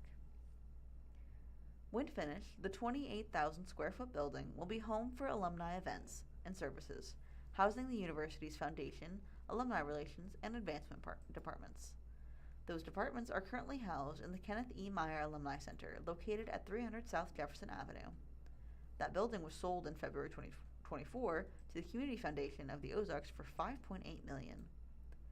The Advancement Center will feature an event ballroom with seating for about 180, as well as a lobby, gallery featuring the university's history, office suites, conference rooms, an executive boardroom, and an outdoor lawn for events.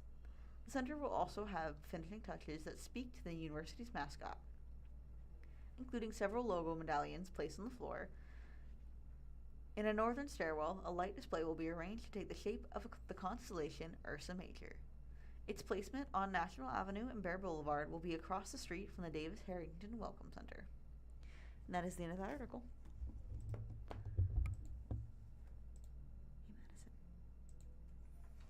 Did you already read this one? Nope. Look at how many articles I have left. Madison, you just deleted the article. What? The one, I hadn't read that article yet. Oh, this one? No, the one that you just deleted. Oh, It's okay. Shoot. It's okay. We're gonna go forward. Press that. No, we don't need to. Shoot. Hold on. It's okay. It's okay.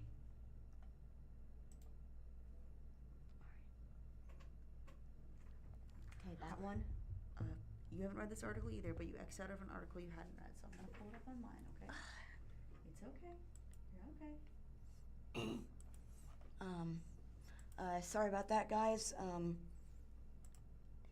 All right. SBJ. Yeah, that's the one I was gonna read. I'm pulling it up. It's okay. How about you keep reading this one? All right. SBJ. It's okay. SBJ Journal. Springfield Business Journal. Okay, Springfield Business Journal. All right. Next article is from Springfield Business Journal. Right. The article starts with a picture of a brick stone building with wooden doors in the background.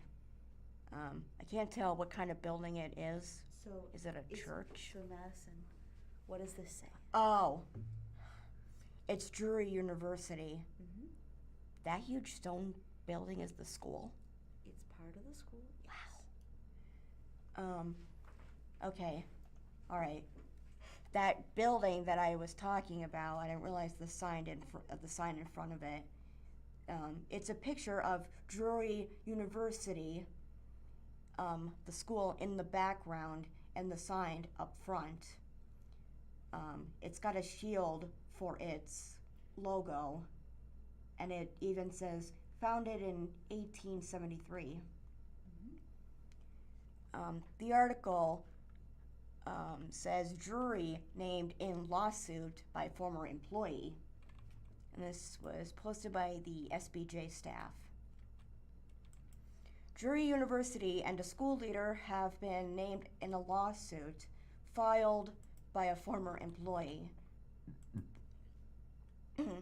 Plaintiff Lloyd Marshall alleges in the lawsuit that he was retaliated against by Alex Riddle, the school's executive manager of the facilities department, according to the May 20th lawsuit filed in Greene County Circuit Court. Riddle is also named in the lawsuit as a defendant. According to the lawsuit, Marshall was able to hire at least 6 full-time groundskeepers, and 6 student employees. Wait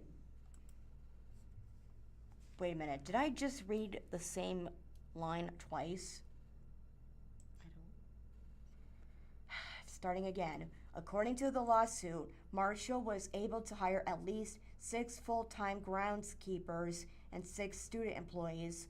Marshall alleges Riddle said women were nothing but trouble about a woman in her 20s who was hired, and he also made comments about a black man who later was discharged. Additionally, the female employee later reported It's okay. Keep going. what's this word? Allegations. Of sexual harassment by Riddle.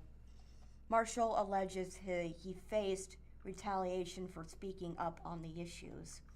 In addition to reducing plaintiff's job duties, Riddle also began a campaign against plaintiff to encourage him to resign, including complaining about the quality of his work, saying negative things about him, routinely yelling at him, and generally treating him poorly, the lawsuit reads. Marshall was later discharged, according to the lawsuit. Drury declined to comment on the lawsuit, and Marshall is represented by Ash Law, LLC. Attorneys have not been listed for Drury in the case as of deadline. In the lawsuit, Marshall is seeking more than $25,000 in damages. Riddle was hired by Drury University in March of 2023, according to a past reporting. He had owned and operated a family ranch in Carthage, and previously worked for several manufacturers. That's it for that article.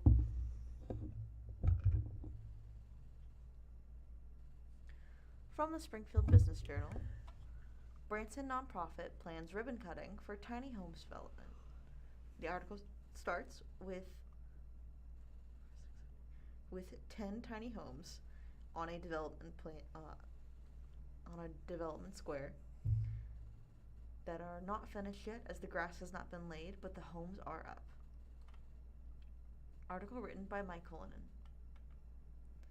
A tiny home community under construction in Branson is set to have its first residents move in following a May 28th ribbon-cutting event. The ceremony for Elevate Community, a multi-million-dollar development by a Branson nonprofit, is set for 9 a.m., according to a news release. 8 fully constructed 400-square-foot homes are completed at the construction site on 5 acres north of Elevate Branson's 310 Gretna Road campus. Elevate Community was started by the nonprofit, which focuses on combating poverty in the Branson area. The tiny homes development targets people who are on a fixed income living at or below the area median income, according to Elevate Branson's officials. The first residents are expected to move into the new homes sometime in June. This is an exciting milestone, said Brian Stallings, Elevate Branson co-founders and CEO, in the release. Now that utilities are connected and the street is paved, we expected the tiny homes to be occupied very soon. It's an important day for this project, but it means even more for these first residents. It's the start of a new life for 8 of our neighbors who have been struggling in undesirable, unstable, or unsafe housing for many years. All Elevate community houses are for individuals or couples, Stallings said. The 1-bedroom, 1-bath houses are fully furnished with kitchen, dining, and living room spaces. Rent is set at $495 a month with utilities and trash removal included. The ribbon cutting ceremony comes after the 8 hours were lifted and placed on their permanent foundations. 8 homes were lifted and placed on their permanent foundations by a roughly 90-ton, 200-foot-tall crane in mid-March as part of the development's 48-unit first phase, according to past Springfield Business Journal reporting. Stallings previously told SBJ there's enough property to accommodate 70 townhomes, adding the project has adequate funding to build all of them.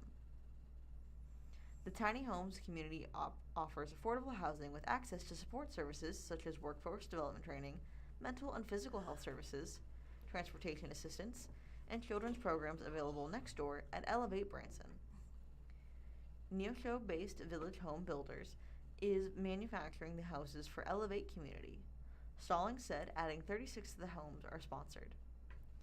Additional financial support is currently being sought for the last few hours in the first phase that sits on land donated by the Hirschend Family Foundation. Home sponsorships are $45,000. Current home sponsors include Arbus Bank, the Bank of Missouri, and the Butterfly Palace. Elevate Branson also purchased the adjacent eastern 10 acres in 2022 from Ozarks Plaza Development, LLC, as Stallings said that property was needed to install a gravity-fed sewer, which reduces expenses versus putting in a lift station sewer, according to past SBJ reporting. Stallings said almost $7 million for the project has been acquired for the publicity-funded grant and programs, including a $1 million grant from the American Rescue Plan Act, along with various private donors, according to past reporting. He said the rise of housing costs is contributing to an increase in the project's price tag, which he estimated will likely exceed $10 million. That includes on-site commercial buildings to provide employment training opportunities. Elevate Branson officials hope to eventually offer several micro-businesses, storage facilities, outdoor cooking areas, and a small amphitheater and a chapel on site. In addition to the homes, Stallings said sponsorship opportunities for private roads that will be in the development also are being offered for $50,000. Additionally, smaller sponsorships are available, such as landscaping at $7,500, furniture at $6,500, and home essentials including bed linens, bath towels, and kitchen supplies at $2,500, according to its website. Eligibility requirements are that occupants have lived in Taney County for the past 12 months and have income at or below 50% of the area median income. According to the Elevate Community application, the income limit is listed as $26,600 for an individual and $30,400 for a married household of 2. That is the end of that article. Where's that article that I deleted by accident? It's okay. It was repeating the same thing that we already read, so. Oh, this is the last one I got. After this, do you want to start looking for more articles? I'll try. Next is from 417 Magazine. Here are things to do this week in Springfield, Missouri. And this was posted by Taryn Shore McKee, right? Mm-hmm. Well, yeah, that is pretty. There's the article starts with a picture of the nighttime sky over Finley Farms, where Springfield Astronomical Society's David Jarkins leads a crash course in stargazing on June 3rd. The picture literally shows the night sky as the sun is going down. I can see a little bit of orange in the sky as the sun is setting, or is it just a reflection of fire? It shows the night sky in an orange and black gradient with no light pollution. Only trees. Do you want to start reading? Oh, sorry. That is just a beautiful picture. It is. But we do gotta start reading. Somehow already this week's date book encompasses the first few days of June. Wasn't it just March, like last week? I'm not complaining, I promise. I love this time of year when the mornings and evenings are cool, open enough to open the windows. Festival season and Milky Way season is back. And we're temporarily free from way too early wake-ups and weekend nights, or weeknights, packed with sports practice, PTO meetings, and craft projects. June also marks Pride Month and Alzheimer's and Brain Awareness Month, both of which you will see reflected in events around the community over the next several weeks. In the immediate future, we've got some awesome events happening this week in Springfield. Ozarks food truck rally rolls this weekend, always worth every single calorie. You can catch stand-up comedy or Little Shop of Horrors on stage. Oh, really? There's an overnight ghost hunt. Ooh, an overnight ghost hunt at, how do you pronounce this? Pythian Castle and Cassidy Station celebrates the grand opening of Social House. Plus, Finley Farms hosts a night sky class timed perfectly to the return of a visible Milky Way, which feels like a solid excuse to stay up past your bedtime and look for stars. Thursday, May 28th, Kay Vaughn at the Springfield Comedy Club. Administration, right? Admission is ranges from $26 to $42, right? $26.50 to $42.50. It starts at 7 p.m. It says, dubbed the most famous half Persian comedian, Kayvon has a strong identity and hysterical storytelling. He's best known for his appearances on NBC's Last Comic Standing and his clean, dry bar comedy specials, and has a new movie with John Heder, aka Napoleon Dynamite. Friday, May 29th to May 30th is Jason Mewes, Diary of a Man-Child, also at the Springfield Comedy Club. The price ranges from $34 to $41.29, or $41.29, I mean. 7 and 9:45 p.m. Well, 7 p.m. is when it starts. 9:45 p.m. is when it finishes, right? So they're going to be showings at 7 p.m. and 9:45 p.m. Friday. Oh, and 6 p.m. and 8:45 p.m. on a Saturday. Mm-hmm. Okay. He's perhaps most closely associated with Jay and Silent Bob, but Mewes he has also played Jay in many other celebrated roles, including Mallrats, Clerks, Chasing Army, and others. Now, check out his stand-up comedy.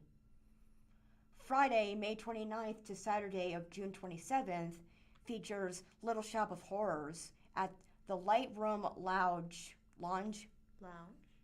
at Martha's Vineyard. What? Vineyard. Okay. $24 to $100 is how much you need. And the show starts at 7:30 p.m. High Tide Theatrical puts its spin on the hilarious, quirky 1980s play and film Little Shop of Horrors about a murderously ravenous plant.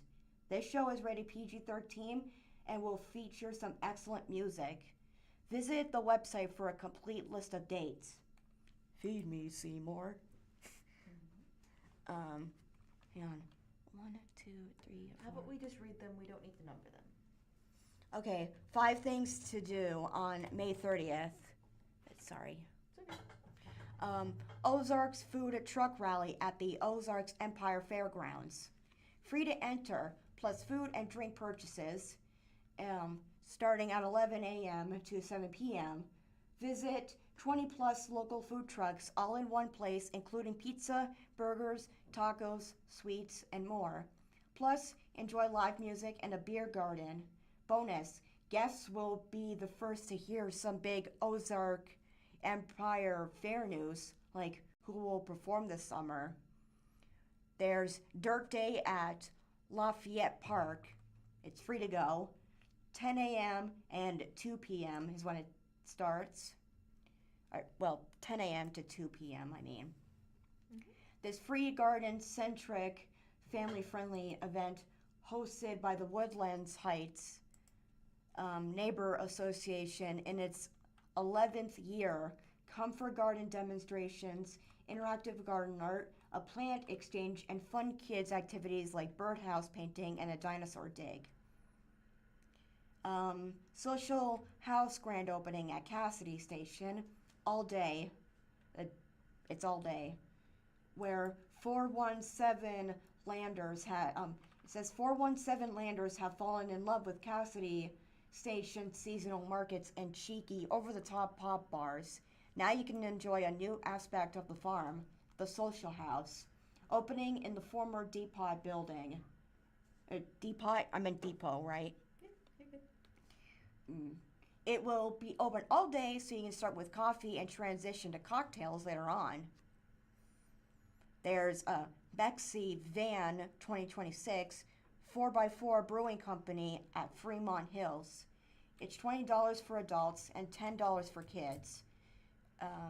12 p.m. to 2 p.m., where you can help local nonprofit engage mobility, raise funds to help a Springfield family get an accessible vehicle for their child who needs a wheelchair. This event includes tacos, a nacho bar, piñatas, and more. Catered by the Tortillery.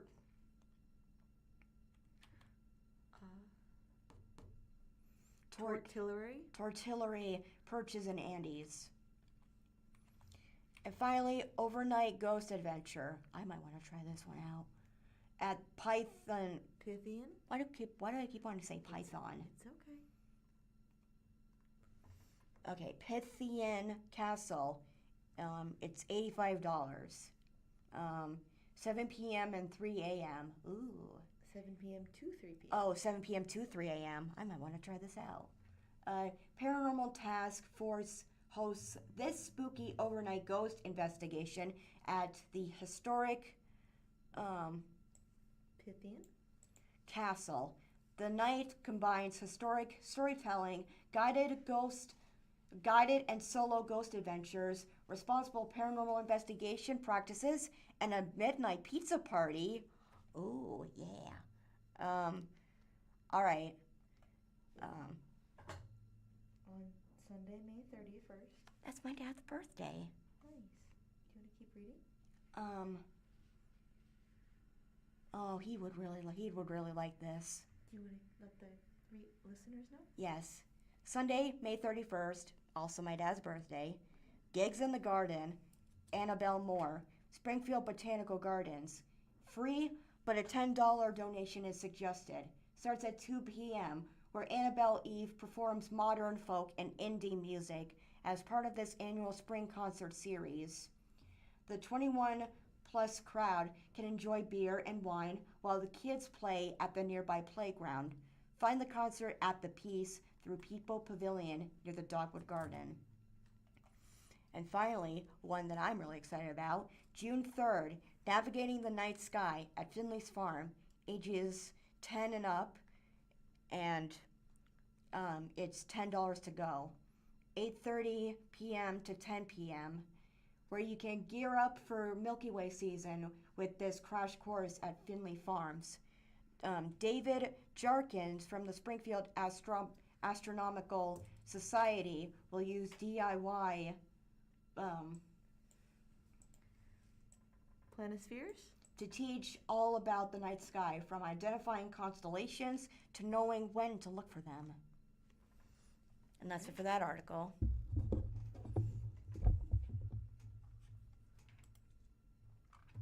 From the Springfield Business Journal, Buttermilk expands seating, adds ice cream made on site.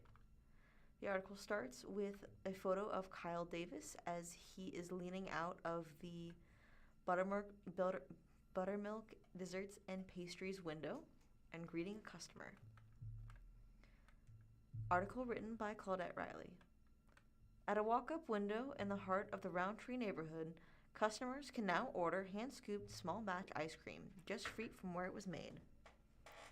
Pastry chef Kyle Davis has operated Buttermilk Desserts and Pastries out of a cottage-style storefront at 1458 East Cherry Street since April 2025, but made the ice cream at the commercial kitchen in downtown Springfield. Davis and wife Autumn recently decided to consolidate their operations under the same 500-square-foot roof in Roundtree.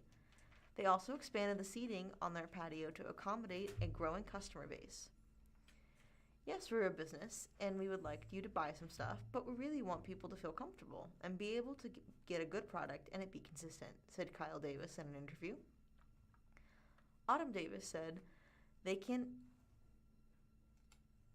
bring their friends here and know it's going to be good every time. Buttermilk's house ice cream flavors include vanilla, chocolate, buttermilk, and espresso. Lemon is available in the summer, and there's a rotating fruit sorbet that is vegan. Every 2 weeks, a special flavor is introduced. Recent popular options have been strawberry swirl, green tea cherry, Thai tea peanut, and peanut buttermilk. Some were suggested by customers. Kyle Davis, a pastry chef who worked at Progress and The Order, competed on the first season of Food Network's Summer Baking Championship. I really love ice cream.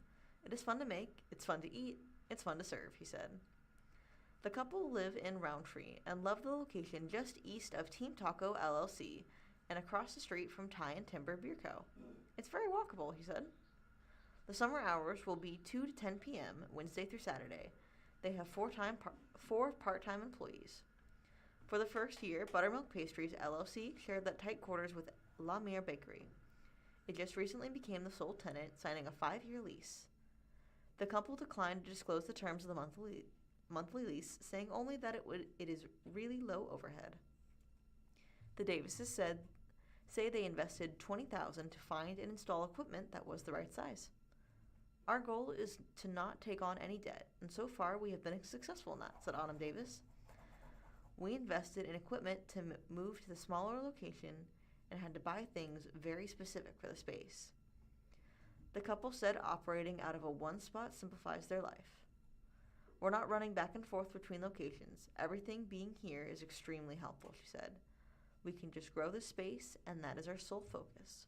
We want the space to be the best it possibly can.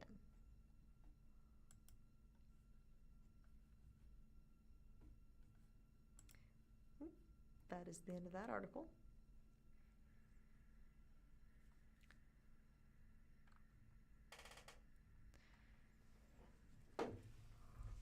Hey, Madison, do you want to read this article? Yeah, hang on. We don't really have time for that. Can you do that afterwards? Yeah.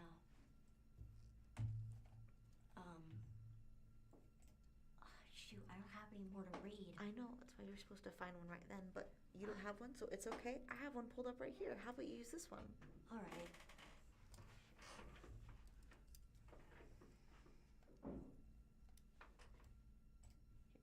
Can we just focus on this one? I will.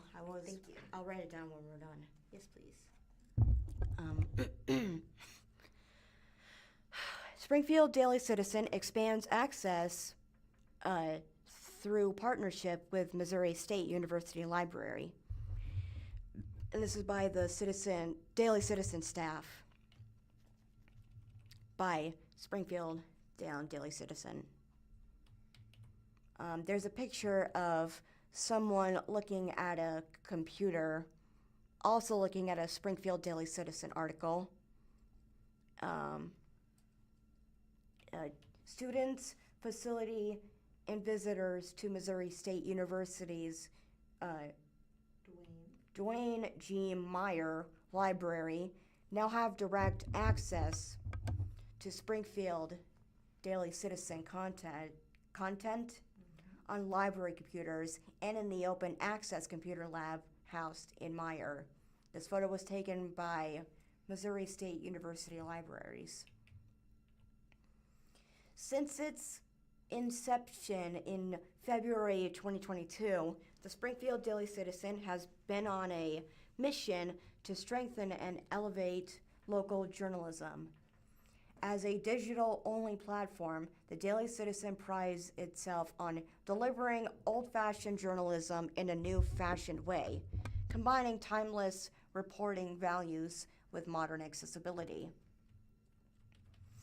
The Daily Citizen and Missouri State University are pleased to announce a new partnership with MSU's Dwayne G. Meyer Library.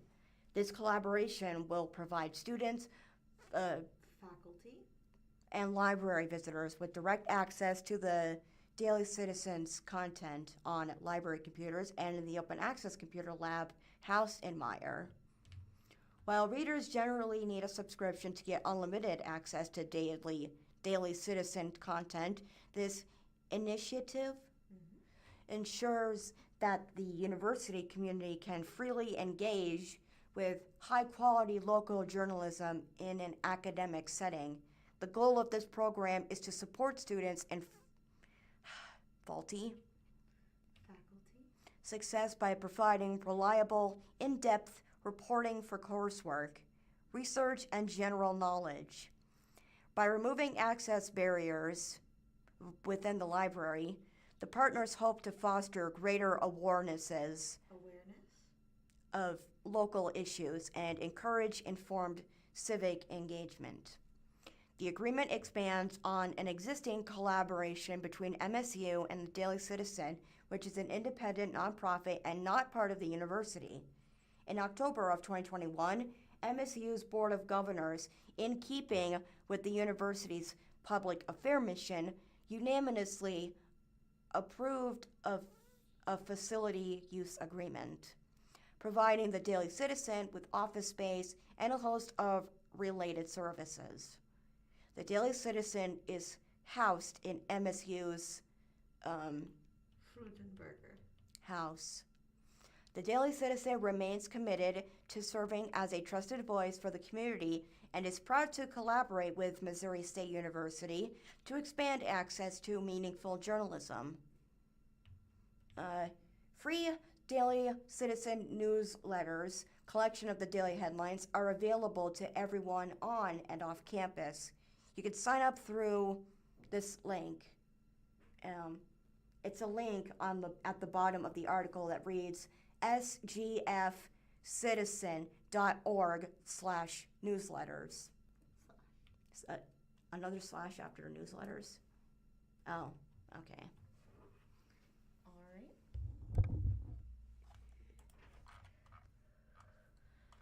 From the 417, Where to See 4th of July Fireworks in the Ozarks. Article written by Jamie Thomas, Molly Haynes, with additional reporting by Alyssa Ronnie. These are locations where you'll be able to see the 4th of July fireworks. Nah, I'm good. Sorry. Summer celebration at Cassidy Station, Saturday, June 13th at Cassidy Station. Eats from local food trucks, live music, kids' activities, and yard games, all capped off with a firework and drone show at dark presented by Skyglow. For details about more of the event's offerings, check the webpage. Fireworks on the Finley, Saturday, June 20th at Finley River Park. Wrap up a weekend of fun at the Saratoga Duck Race Festival with a gorgeous display of fireworks. Get there earlier to enjoy food trucks, a craft fair, and a pie eating contest. Don't mind if I do. Have a blast in Republic, Missouri. Friday, June 26th at J.R. Martin Park, 6 to 10:15 p.m. Celebrate in Republic, Missouri on June 26th at J.R. Martin Park from 6 p.m. An exotic animals petting zoo, carnival swing, my personal favorite, inflatable zone, live music, and more family fun are on offer at the 30th annual celebration. Freedom Parade in Willard, Missouri.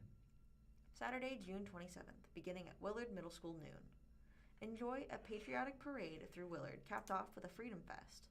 Oh, and there's a pet contest. The best, furry Uncle Sam imposter. Rogersville Independence Day celebration. Saturday, June 27th, at Rogersville City Park, 3 p.m. The annual celebration has plenty of activities for families of all ages to enjoy. There will be vendors, live music, and of course, an Olympics fireworks show. Fireburst at Kimberling City Bridge, Thursday, July 2nd, 9 to 9:30 p.m. For this stunning display, you can get up close and personal at Table Rock Lake on land or on boat. The fireworks are set to start on July 2nd around 9 p.m. Just be sure to get there early to find a good spot and spend the day on the lake. The event is hosted by the Table Rock Lake Chamber of Commerce, and my favorite is free to the public. Branson Landing Liberty Light Up, Friday, July 3rd at 5:30 p.m. This fireworks show is one you don't want to miss. Branson Landing's 19th annual Liberty Light Up features Cherry and James, then the Rosy Hips, followed by a